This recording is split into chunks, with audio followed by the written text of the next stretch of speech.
Sonra onun üzerine Kemal planını kaldırdı. Kemal dedi ben de hayır görüşüm tüm görüşlerine katılıyorum ve ölüm borcuna başlıyorum. Kemal'dan sonra ben elimi kaldırdım. Heli komediti Westrane bir. Dice Westro. Bu dünyada da davacıyım, öteki dünyada da davacıyım.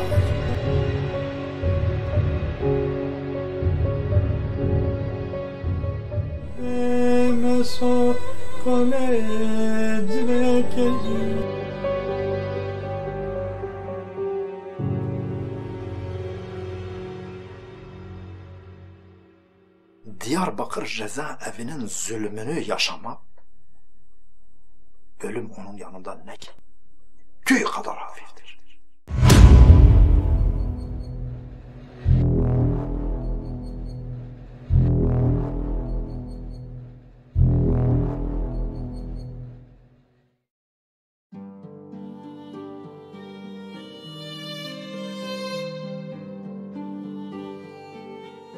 Aysel Hanım, sizi tanıyabilir miyiz? Ben Aysel Çürükkaya, 1958'de Dersim'e bağlı bir merkez köyde doğdum. 7 kardeşin ilk çocuğuyum. Çocukluğum daha çok köyle Dersim arasında geçti. Ortaokul ve ilkokulu Dersim'de bitirdim. Daha sonra öğretmen okulu imtihanlarını kazandım ve öğretmen okuluna başladım. Çocuk denilecek yaşta, yani daha yeni genç kızlığa adım attığım dönemde siyasi hareketlerle tanıştım. Bu dönem, aynı zamanda bu dönemde öğretmen okulunu okurken şu anda birlikte yaşadım. Aynı zamanda eşim, arkadaşım, dava arkadaşım, yoldaşım olan Selim Çürükkaya ile 1978'de evlendim. Bingöl'e geldim. Artık profesyonel olarak siyasi mücadeleye katılmıştım. Ne zaman, nerede yakalandınız? Yani 79'da yakalandım. Mazlum Doğan'la birlikte Urfa Mardin yol ayrımında yakalandım. Aslında Bingöl'deyken aranıyordum.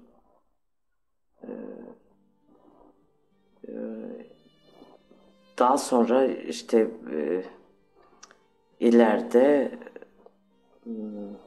merkezi basın yayını oluşturmak üzere Mardin'de buluşacaktık.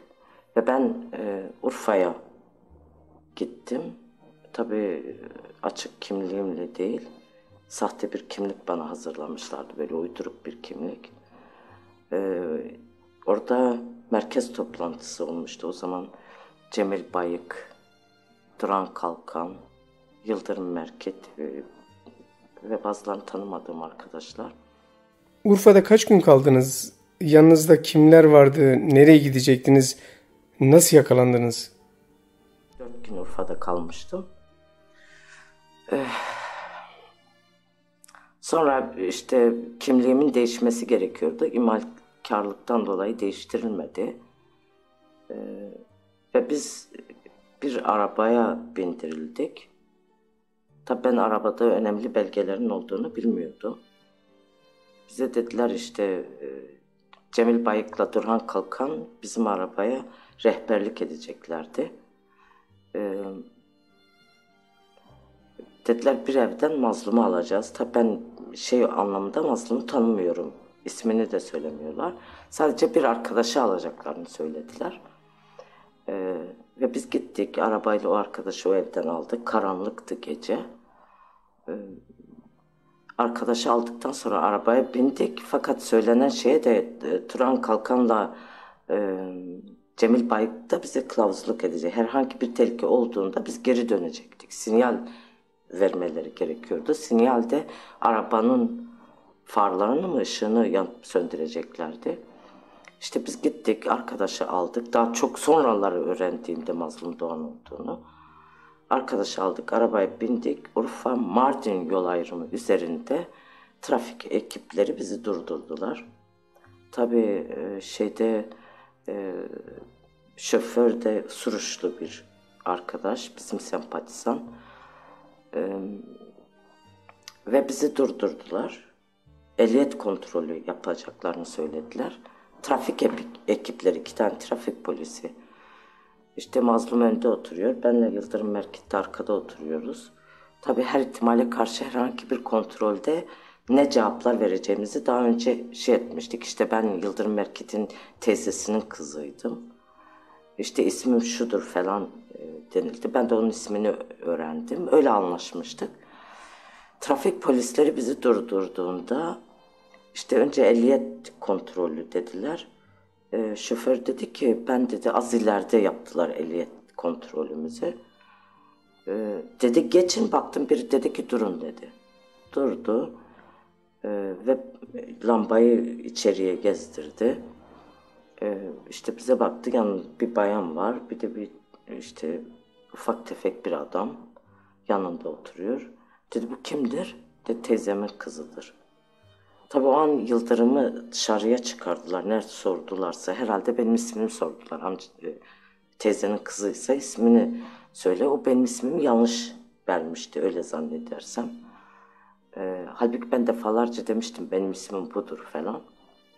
Sonra Mazlum bir hikaye uydurdu. Dedi ki işte ben bu arabayı komple etmişim. Bunlar yol üstündeydi bu 2 genç. İşte elini kaldırdılar. Dediler işte biz de gelmek istiyoruz.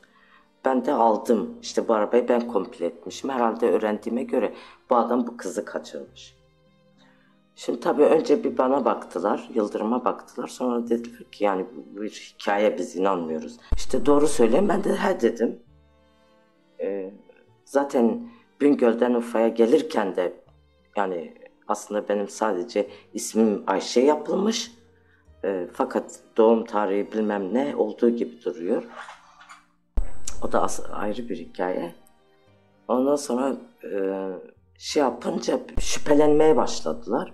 İşte ya dedi bunlar birbirini sevmişler, işte kaçırmışlar. Girmeyin 2 arasına. Dedi ki yani bu biraz bize hikaye gibi geliyor. Yani şüpheyi kaptılar. Herhalde Yıldırım açık vermişti. Çünkü isim de tutmayınca. Ve Mazlum o ara cebinden bir tomar para çıkardı. Polise vermek istedi. Biri ikna oldu. Dedi bırak geçsinler. 2 gönül arasına girmek hoş bir şey değil falan. Biri böyle kada oldu. Dedi ki ya dedi sen bunların anlattığı hikayeye inanıyor musun dedi. Dedi şoförü bilmem ama dedi bu içim militan değilse dedi ben bilmem bıyıklarımı kesip affedersiniz pokun içine koyarım. Bana inandırıcı gelmedi. Sonuç ne oldu? Trafik polisleri sizi nereye götürdüler?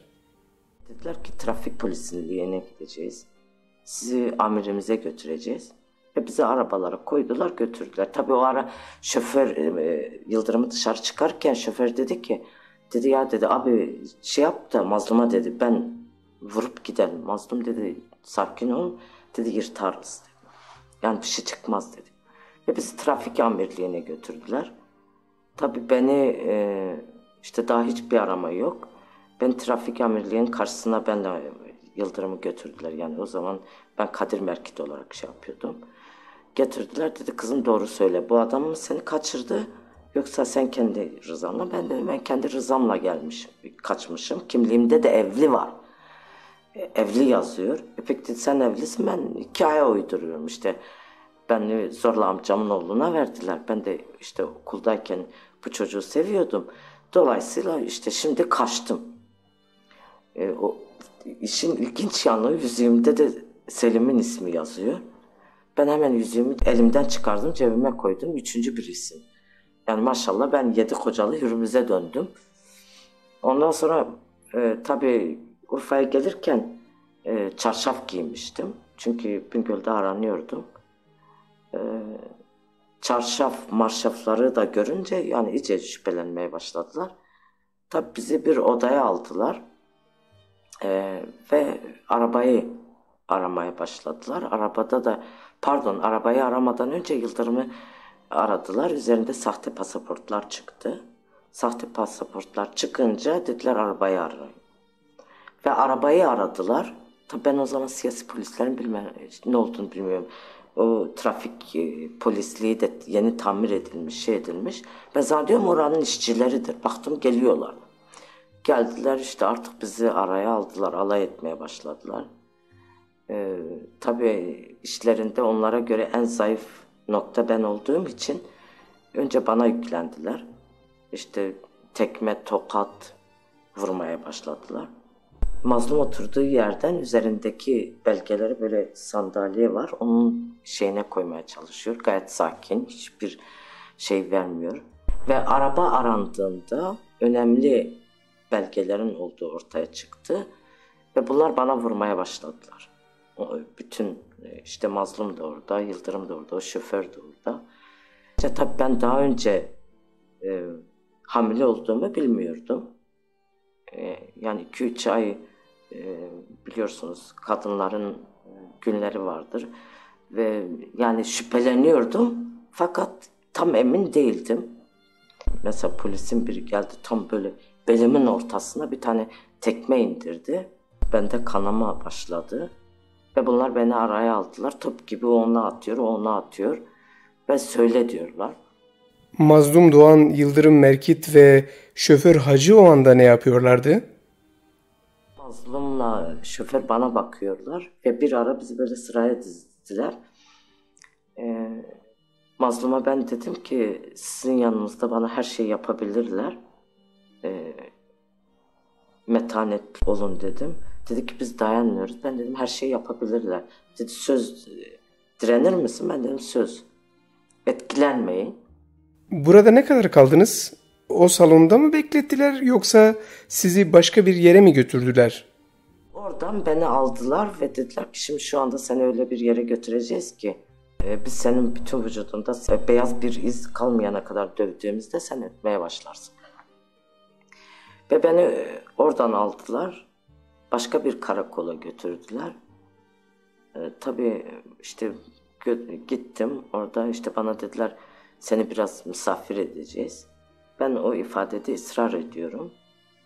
İşte önce psikolojik baskı yapmaya çalışıyorlar. Öyle bir ortam kurulmuş. Ve uykun geliyorsa dediler işte salonda bir koltuk var git orada yat. Ben gittim fakat yani o zaman diyelim ki sadece dünya devrimlerinin romanlarını, pratiklerini okumuşum. Öyle fazla bir tecrübem yok. Yani nasıl davranılır poliste, nasıl şey edilir. Sadece kuru bir inanç vardı bende. Ve direnmem gerektiğini kendi kendime şey yapıyorum. Ve sürekli kendime diyorum ki ben kimseyi tanımıyorum, hiçbir şey bilmiyorum. Ve hep kendimi öyle hipnotize etmeye başladım. Ve hep aynı ifade işte ben bunu sevdim, bununla kaçtım. Daha çok adli bir suç işleme pozisyonuna getiriyorum. Gösterilen kanepede oturdunuz mu? Uyuyabildiniz mi? Yalnız başına mıydınız? Ben tabii o ara yani çok dayak yediğim için hani belime tekmeler inmişti. Ve beni epey hırpaladıkları için bir de kanamam var. Ve kendimi çok yorgun hissediyordum. Direnmeye çalışıyordum, uyumayayım. Biliyorum uyku arasında bana sorular soracaklarını. Ve bir ara dalmışım. Bir uyandığımda 3 kişi böyle beni aralarına almışlar. Ve bana soru soruyorlar. Bana dediler ki yani sen ya çok iyi eğitilmiş bir militansın ya da çok zavallı, saf bir insansın dedi. Uykudayken bile aynı cevapları veriyorsun. Ben dedim siz inanmıyor musunuz? Ben yani doğruyu söylüyorum. Kaç saat orada kaldınız? Gece mi, gündüz müydü?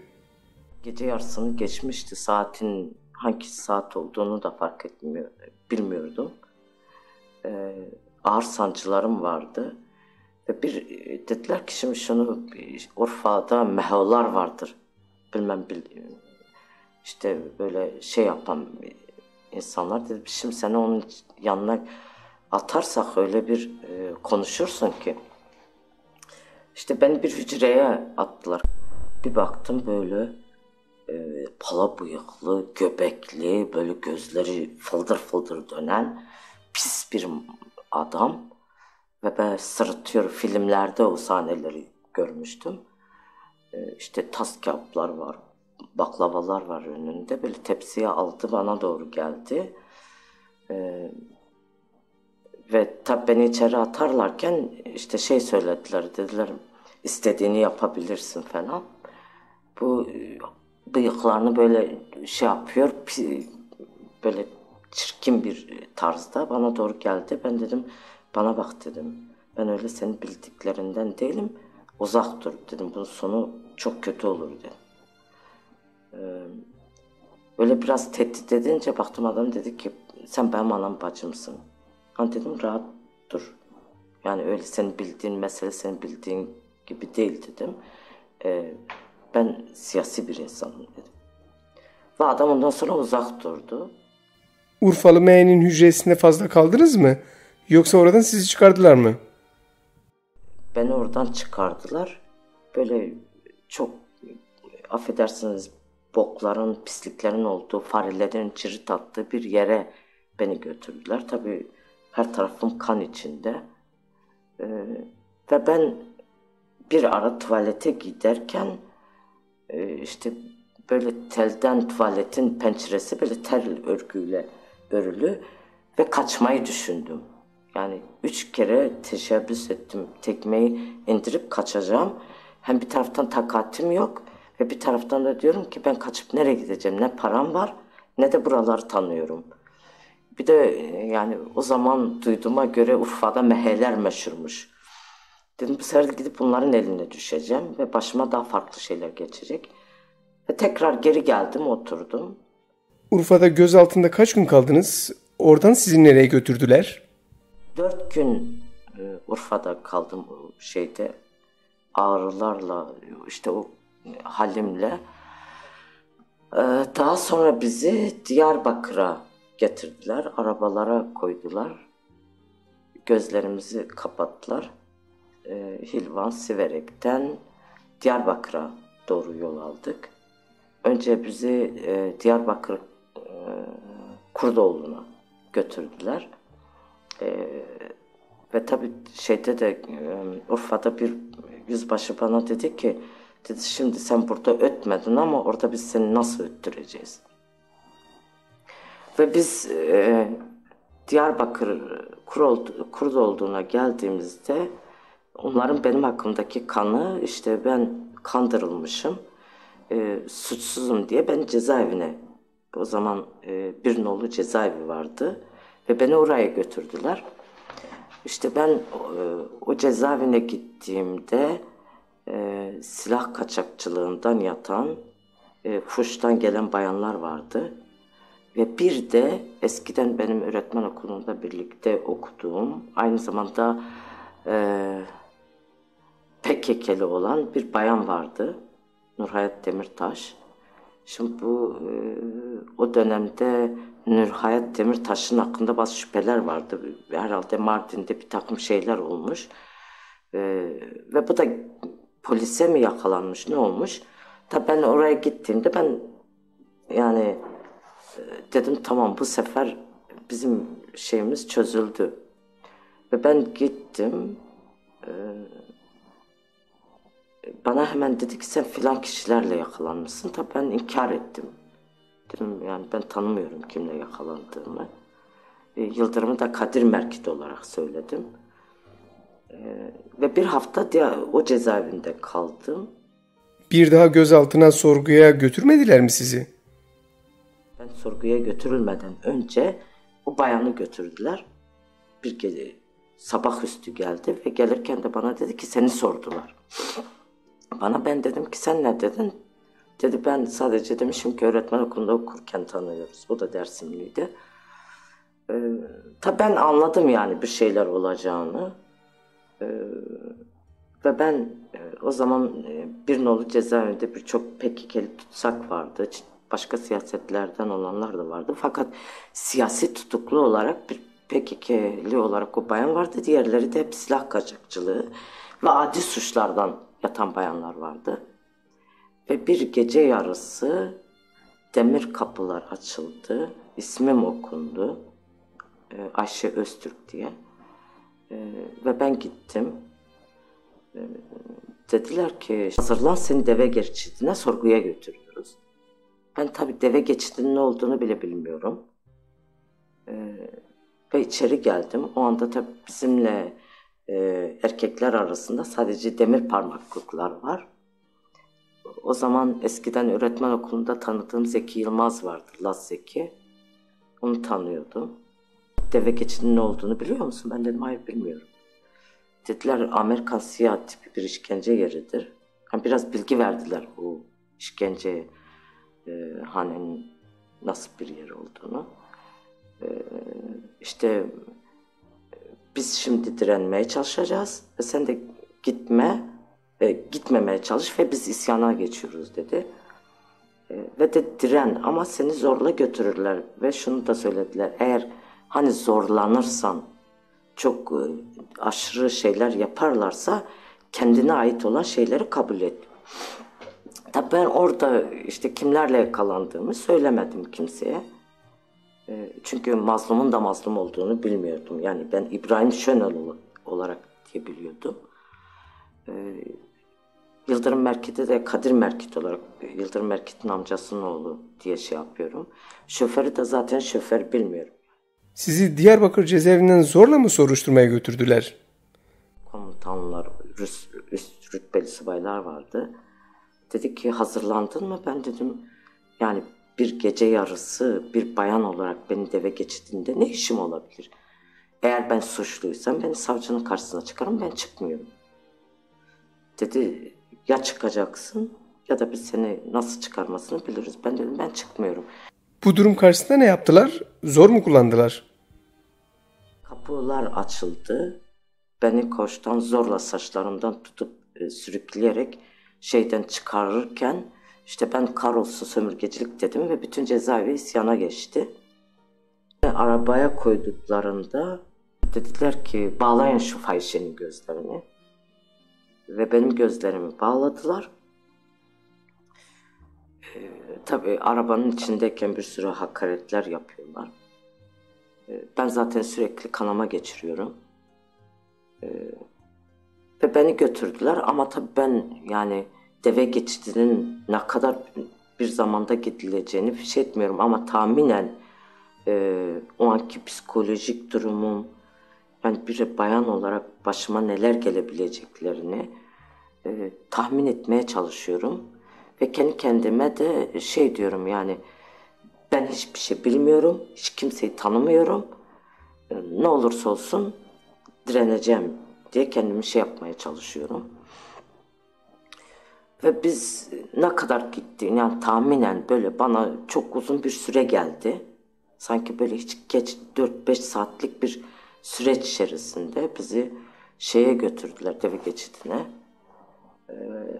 Zaten arkadaşlar demişti ilk defa Diyarbakır'da bir bayan oraya götürülüyor.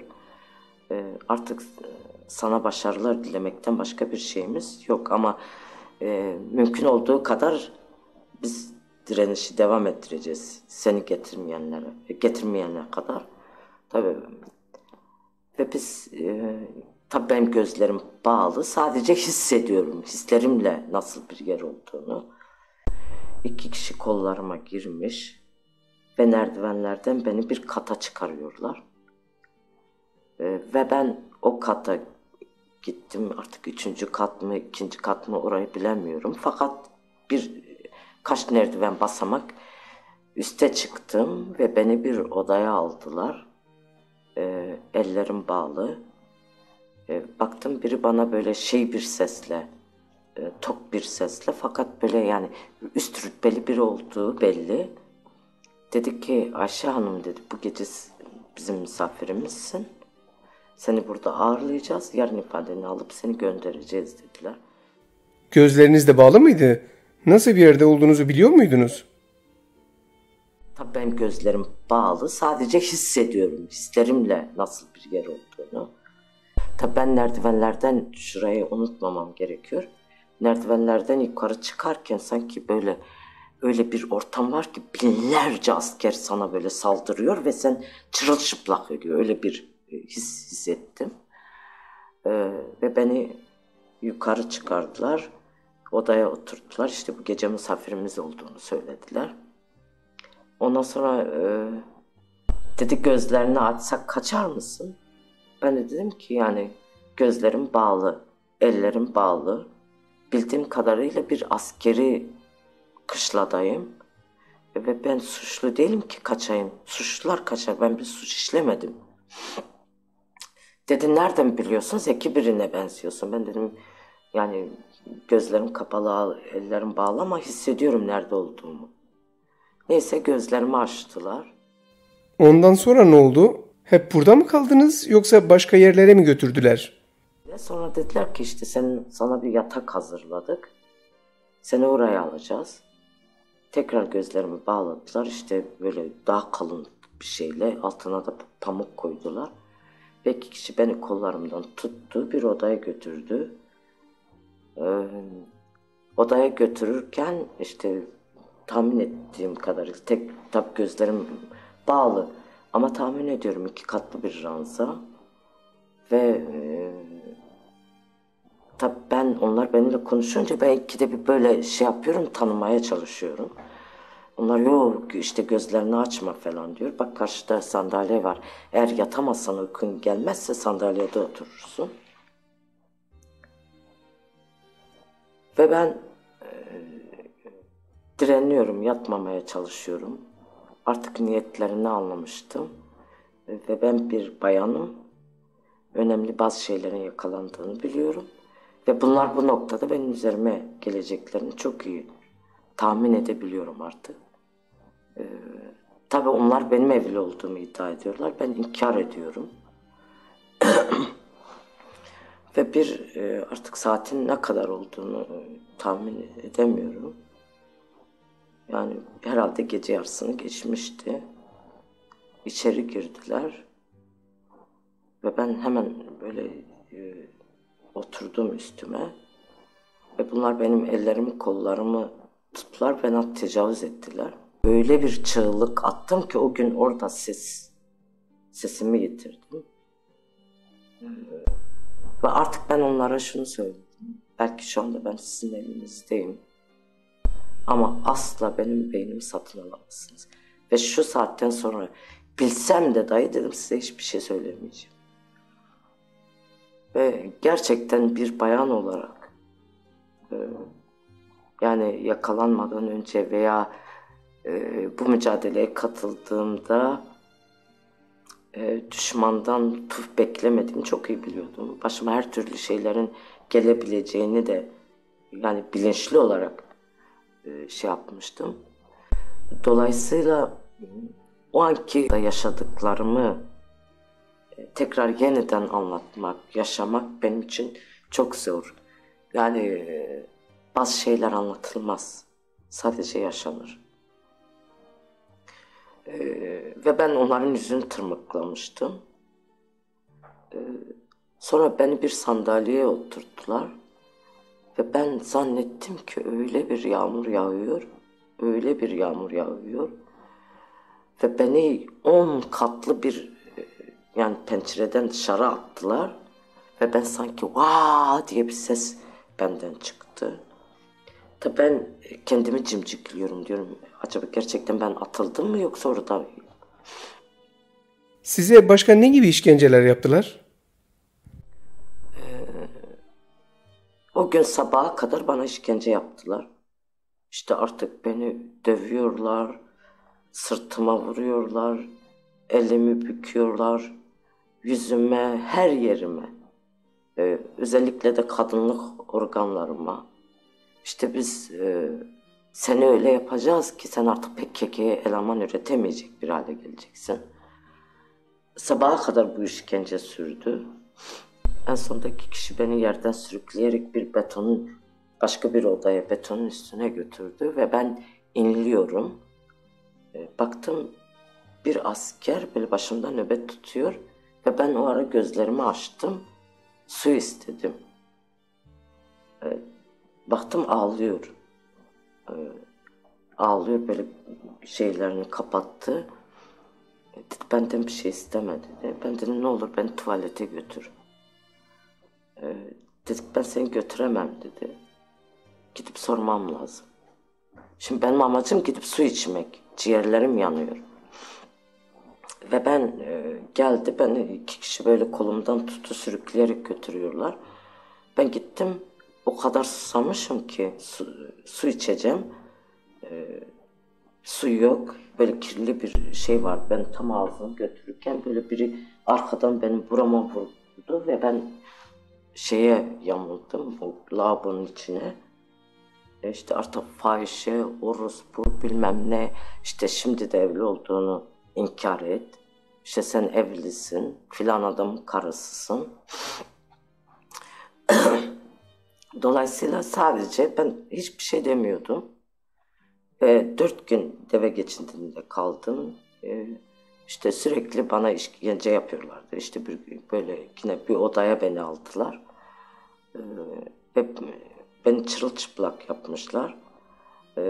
İşte fotoğraflarını çekeceğiz ve seni bütün gazetede kayınbabana bu fotoğraflarını yollayacağız.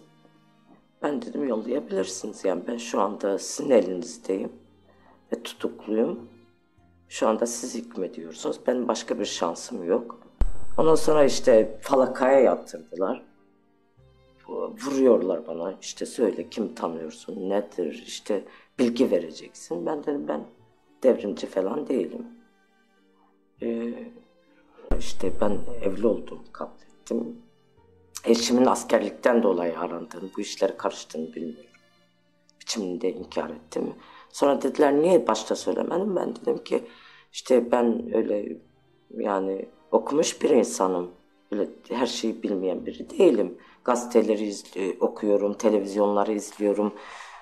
İnsanlara neler yapıldığını korktuğum için saklamak zorunda kaldım ve benim eşimin arkadaşlarıydı. Ben eşimi özlemiştim. Eşimin de askerlikten dolayı arandığını biliyordum. Ve bana eşimin yanına gelir misin? Görmek istediğini söyle. Ben onlarla gittim. Bundan dolayı korktum ve söylemedim. Tabii falakaya yatırma, işte tuzlu falaka yatırdıktan sonra ayaklarım zaten hep patlamış. Hala işkence izleri var ayaklarımda.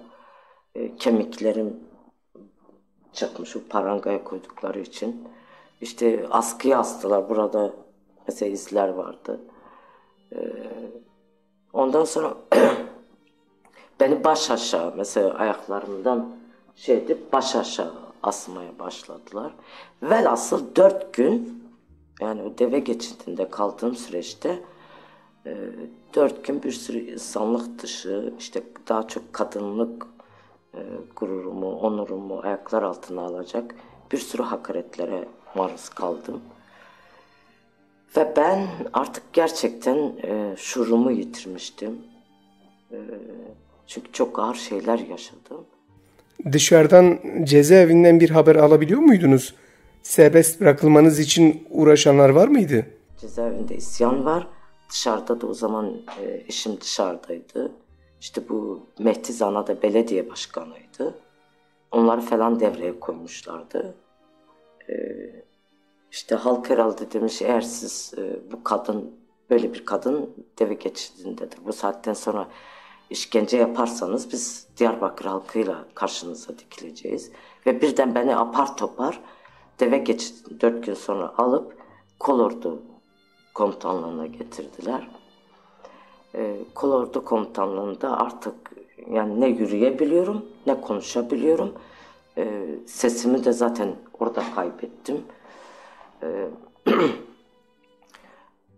Arabadan giderken işte yine mazlumu, o şoförü ve Yıldırım Merkit de arabanın içindeydi. Bir tane kilisli bir subay işte çok iyi davrandı ve bana bizi arabaya koyarken bana sigara verdi. Ben dedim ben sizin gibi pis sömürgecilerin sigarasını içmiyorum. Ve o bana Kürtçe dedi ki Dedi ben dedi belki üzerimdeki kıyafet öyledir ama ben de sizdenim dedi. İşte dedi ki ne dedi sen öyle şey yapıyorsun dedi. Mesela dedi Dersim'i, Zilan'ı, Koçgiri'yi düşün dedi. Diren dedi. Ben tabii hani biri iyi biri kötü rolde olur diye düşündüğüm için fazla şey yapmadım. Sigara illa vermek istedi. Ben dedim hayır içmiyorum. Tabii döndü çocuklar gözlerinizi açın falan dedi. Dedi ne istiyorsunuz bir isteğiniz var mı? Baktım Mazlum dedi ki hiçbir isteğim yok. Bacıma çok iyi bakmanı istiyorum dedi. Tabii o zaman ben anladım yani hepimiz bir arabadayız. Arabayla sizi nereye götürmek istiyorlar? Haberiniz var mı? Kolordu komutanlığına götürdüler. O gece o subay nöbetçiydi ve bana dedi ki Ayşe dedi işte herhalde sizinkiler isyana geçmiş. Diyarbakır halkı da kolorduya çıkmış.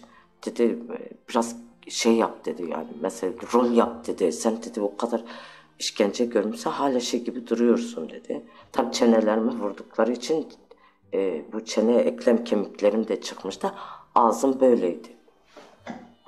İşte beni öyle kanlı mallı bütün üstüm başım şey olurken çok etkilendi ve bana dedi ki ben müsaade edersen gidip evde sana bir şeyler getireyim. Tabii ben önce hani hepsinden nefret ediyorum yani o kıyafeti giyen herkesten nefret ediyorum. Dolayısıyla bana güvenmiyorum. Dedi ben seni böyle görünce dedi ben çok üzülüyorum. Ben de Kürdüm dedi, namus sahibiyim dedi. Bu şerefsizler dedi işte böyledirler falan. Ama dedi anam avradım olsun dedi. Aslında buraya getirdiler seni başka bir yere götürecekler dedi. Ben vermem dedi. Nöbetçi benim. Onların babaları da gelse ben seni vermeyeceğim dedi. Dedi biraz sen de rol yap. Beni bir yatağa koydu. Üstüme bir örtü örttü. Masayı attı kapının önüne. Üstüne oturdu dedi. Tabi bunlar timler gelmiş. O zaman ne diyorlardı onlara? Siyasi polis ekibi mi ne? Vereceksin, vermeyeceğim, vereceksin, vermeyeceğim ve bunlar birbirlerine girdiler. Adam beni vermedi.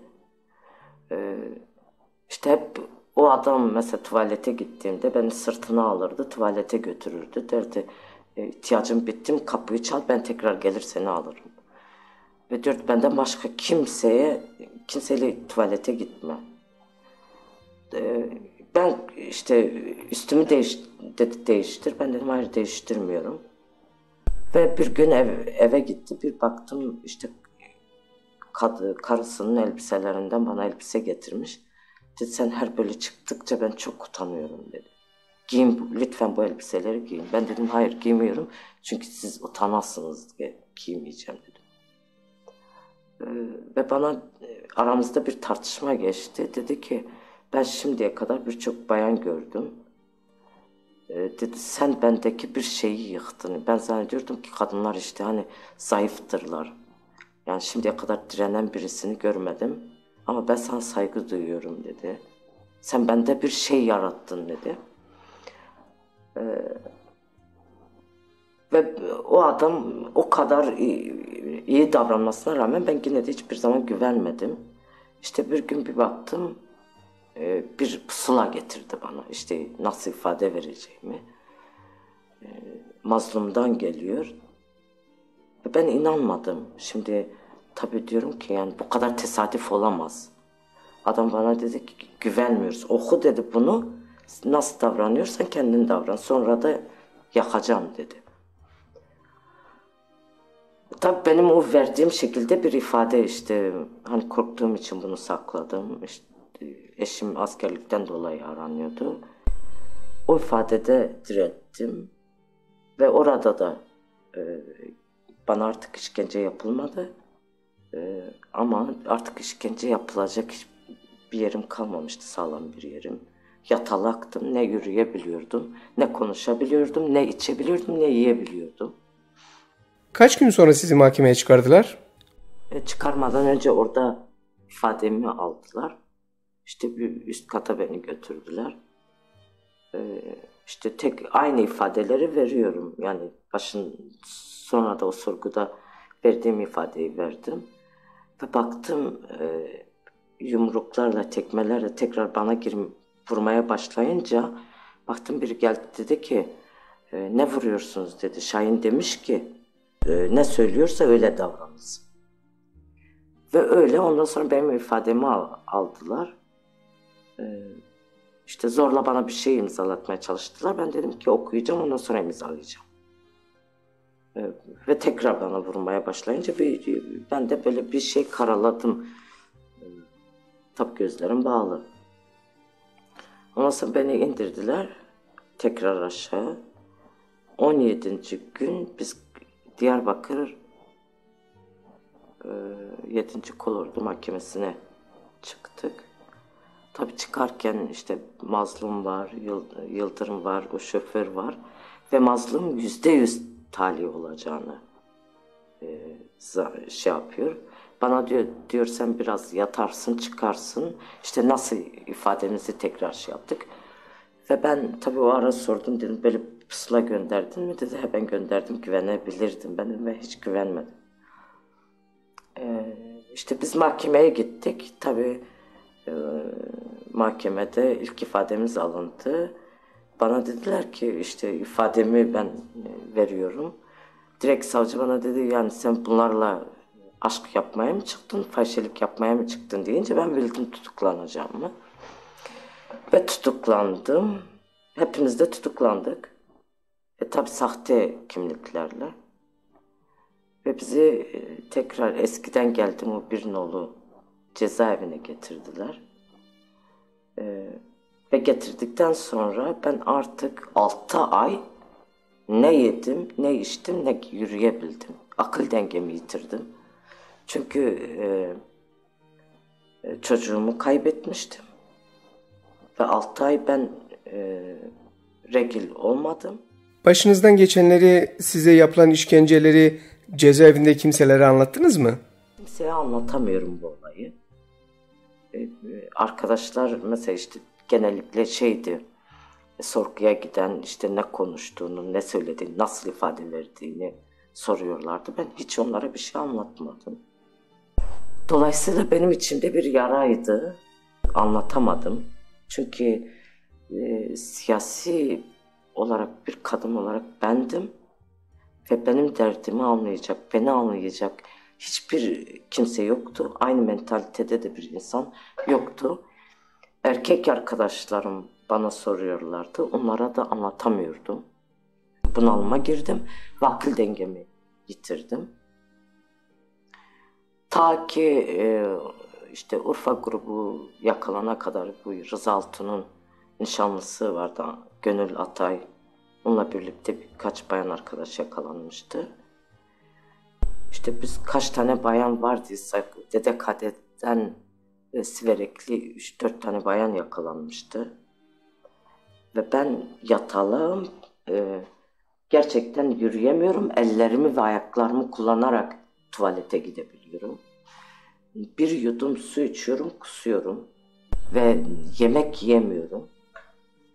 Bütün vücudum simsiyah olmuş. Koğuşunuzda tutuklu olan kadınlar size yardımcı olmuyorlar mıydı? Hakkari'li bir bayan vardı, silah kaçakçılığında yatmıştı. Ben belki hayatımı bir yerde ona borçluyum. Neden diyecekseniz.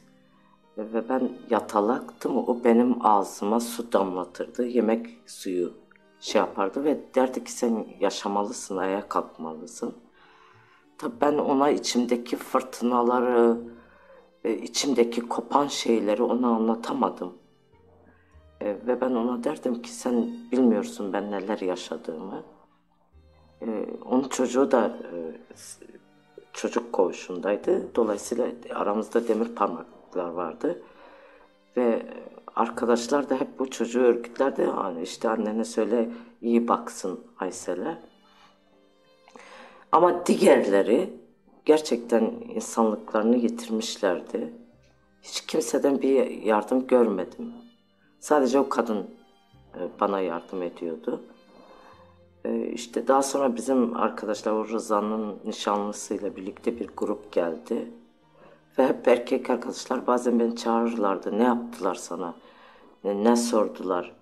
İşte yaz falan derlerdi. Ben bir şey yazmazdım. Sadece derdim ki düşmandır, istediğini yapar. Ben düşmandan lütuf beklemiyorum derdim. Ve kestirip atardım.